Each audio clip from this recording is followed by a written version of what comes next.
Presidents, by and large, are always larger than life, and when they leave office, they are invariably remembered as either being too weak, too strong, too overbearing, too cautious. Take your pick. They all come into play one time or another. George H.W. Bush was in office only one term, yet he is often remembered for a presidency that many believe was underappreciated in many areas.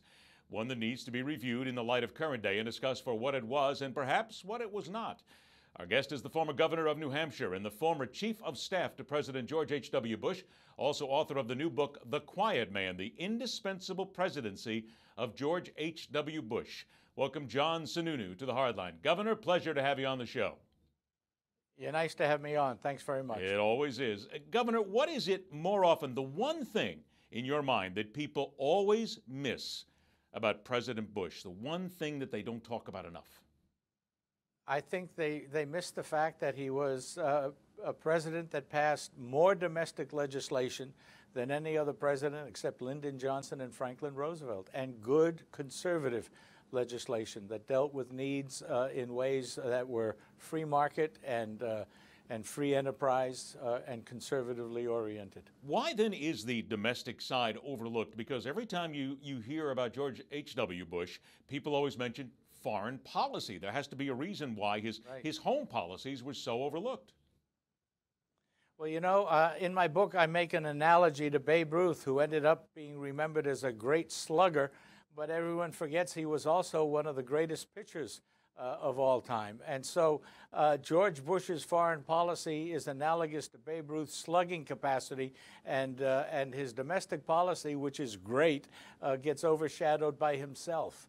And that's, I think, the reason. What he did in foreign policy was so monumental, so pivotal, that people don't go back and take into account the other. And the other reason, of course, is that this is a man who doesn't like to brag about himself. Never did, was always willing to let others take the credit. And it's really the reason I wrote the book. I tried to put both his foreign policy and his domestic policies between the covers and hope that the world will see the whole thing as a complete package. When did you know that was the case in dealing with it? Because the title of the book is The Quiet Man. You just talked about the fact he didn't like people talking about him. When did you know that that was the essence of the man? I got to know him quite well when I was governor, and you know, governors of New Hampshire generally get called on a lot by vice presidents, and we spent a lot of time together. And when he wanted to run, we really put together a strategy of getting him to talk to Republican governors to form that strategy. And I learned this was a guy who liked to listen, who liked to understand how complex problems were and how to solve them, and how to deal with issues, but not in a braggadocio sort of way, but in an effective way. And it was pretty clear, even in the campaign, that this was a president that was going to have some very good results in the domestic domain. Is that maybe what set him apart when you talk about the fact that he enjoyed the complex problems? That many people will say that he was the guy who wanted to get his hands dirty in many ways. And we have a lot of presidents nowadays and a lot of political leaders these days who don't. They want to shovel it off to somebody else, and they don't want to get their mental hands dirty, if you will. Well, if one of the things I bring out in the book is a lot of the internal details of how things were done. And he had great people. He brought great people in. Jimmy Baker, Brent Scowcroft on foreign policy, Roger Porter, Dick Darman. I had been a governor for 6 years. I understood domestic policy quite well.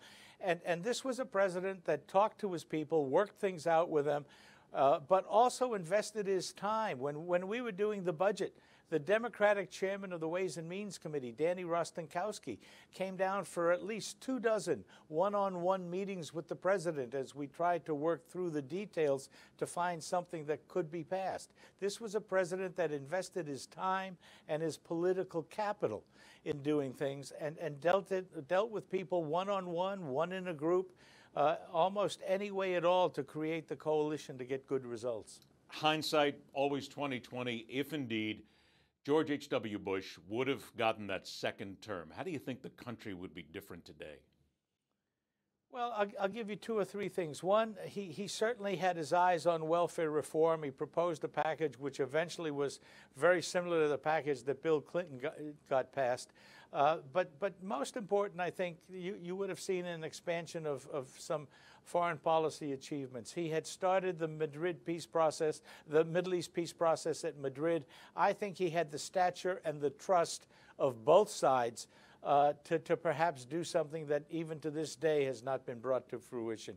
And the other thing I think you would have seen is a much more aggressive expansion of the United States leadership role in terms of trying to deal with the world economies. This is a president that understood that economic strength and stability is the key to peace and prosperity around the world. I've got about a minute left here, Governor. When did you know that you were going to like this guy? You know, I was a governor by accident. I was asked to run against what looked like a sure thing Democratic reelection of a governor in New Hampshire.